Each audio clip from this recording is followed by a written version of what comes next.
Já tem um tempo que eu estou falando que esse cenário econômico internacional extremamente volátil pode ser benéfico para o Brasil. Pode ser maléfico em alguns pontos, mas pode ser benéfico, especialmente na valorização do real e na baixa da taxa de juros da dívida brasileira. A gente tem uma dívida agora, não sei se você está sabendo, 4 trilhões de reais, eu sei, ouch. Mas, o que acontece? Como as taxas de retorno em títulos de dívida na Europa estão basicamente todas abaixo de zero e o resto que não está é basicamente um lixo, e os Estados Unidos está muito baixo, de repente vir para o Brasil é uma boa ideia. Eu já falei isso num vídeo anterior. Se o título está rendendo 12% ao ano, e você entra aqui com $1 milhão, depois de 10 anos você ganha $3 milhões. Ainda tem umas taxas aí, imposto, blá blá blá, mas é muito melhor do que os 17% que você ganharia ao longo de 10 anos lá nos Estados Unidos, ou perder dinheiro na Europa. Isso valoriza a nossa moeda, é legal. E a nossa taxa de juros, o nosso custo da dívida caiu de um pico de 16,5% para agora abaixo de 12%. Chegou a bater 12,8%, tá? 12,985%, abaixo de 12%. E isso sendo que a nossa taxa de juros ainda é 14,25%, ela foi mantida. É possível que ela seja cortada nos próximos anos? 2, 3 anos? É possível que ela seja reduzida significativamente. Até onde que eu vejo ela em 2, 3 anos? Abaixo de 10%? Talvez. Não sei. Agora a gente tem uma pressão deflacionária legal vindo do fato que o real está se valorizando. Então a inflação vai ser reduzida de um jeito ou de outro. E estão tentando controlar o déficit do Brasil, o que também é uma pressão para reduzir a inflação, uma pressão deflacionária. E em cima disso, como você tem essa taxa de juros caindo, bom, então agora o custo de financiar a dívida é menor, então você tem que imprimir ainda menos dinheiro. Porque não tem só o déficit brasileiro, tem o custo de financiar a dívida. Isso que é o déficit primário. Então, o déficit primário é antes de você pagar a dívida. Então, o nosso rombo esse ano vai ser 170 bi, só que se você juntar com o custo de financiar a dívida, vira 600 bi. O resto é só custo de financiar a dívida. Só que o Brasil tem um problema que, nesse caso, é uma vantagem. A maior parte da nossa dívida não é financiada em 5 anos, ou 10, ou 20, ou 30, 50 anos. É financiada em meses ou semanas.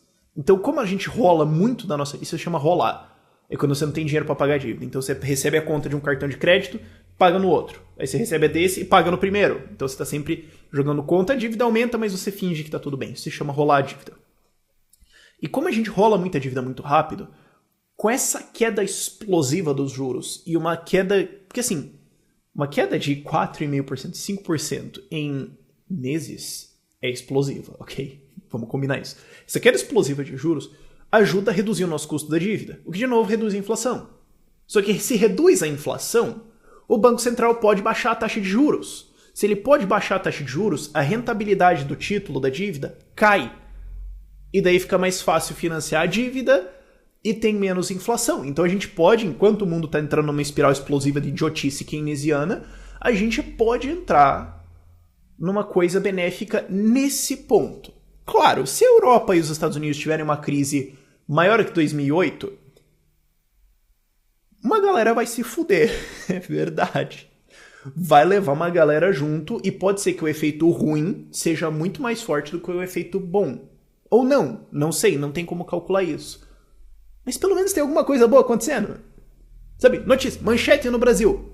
Tem alguma coisa boa na economia? Sabe, já é alguma coisa suficiente pra gente pensar, pera, olha só, tem alguma alegria pra gente ter aqui. Pode ser que a gente veja esses juros caindo ainda mais. Agora você tem uma bolha crescendo em títulos e os Estados Unidos estão cada vez mais caindo na sua rentabilidade. Ultimamente eu tenho visto notícias dos caras caçando rentabilidade de título na Mongólia ou na Venezuela até, sendo que a Venezuela paga... É fantástico, a Venezuela tá morrendo de fome, mas os caras pagam... É fantástico essa ideia. Se fosse o pessoal lá já tinha caloteado isso. Ou não, porque quando entra no poder o discurso muda, né? O discurso muda. Também tem o fato que a Venezuela fugiu com seu ouro, mas enfim. Os caras estão passando tudo pra Suíça. Mas os caras estão caçando rentabilidade em todo lugar. Se os fundamentos na Europa ficarem muito ruins, que tem banco italiano prestes a explodir, se os Estados Unidos de fato entrarem numa recessão, e aí a coisa fica mais complicada ainda, os déficits aumentos, né? Vir para o Brasil pode ser uma boa ideia. E de maneira geral, considera-se que títulos de dívida é um investimento mais seguro. Se você vai investir nas empresas do país, por que não investir na dívida inteira do país? É lógica de investidor. Então, pode ser que isso seja uma ajuda pra gente. Reduz a rentabilidade de quem já está investindo aqui. Agora, não que essa rentabilidade estivesse exatamente baixa. Não que ela estivesse exatamente baixa. Quem conseguiu comprar um título da dívida a 16,5%, 16%, vai faturar 450% de lucro ao fim de 10 anos. Sentado em casa fazendo nada. Então, os fundos de aposentadoria que entraram nessa conseguiram aí um bom dinheiro se a inflação não destruir isso lá pra frente. E pelo que indica o governo agora, eu acho que ela vai estar em controle até no mínimo 2018, 2019, mesmo se o Ila Goldfan não fizer nada. Mesmo se ele só sentar em cima das mãos dele, que é o que seria uma política econômica bem boa, na verdade seria provavelmente uma das melhores políticas monetárias que o Brasil teve nos últimos 50 anos, exceto o real, fazer nada. Se ele só fizer isso, a gente tem uma inflação e demora um tempo até um novo presidente estragar isso. Então a gente pode ter alguma esperança aí até 2018, 2019 de estabilidade nesse aspecto. Então, estar no Brasil não tá tão ruim assim quando você olha pro resto do mundo. Além disso, não tem terrorismo também, quer dizer, prenderam um grupo aí, mas enfim, você não precisa se preocupar, que nem na Alemanha agora, que você não pode nem mais ir no shopping sem... Enfim, por esse vídeo é isso, dúvidas nos comentários. Tchau, tchau. Olha só, tá dando pra ficar mais otimista agora. Pode até ser que o Lula seja preso, gente. Vou tirar aquele meu champanhe da geladeira, tá um ano lá, quase. Eita, saco.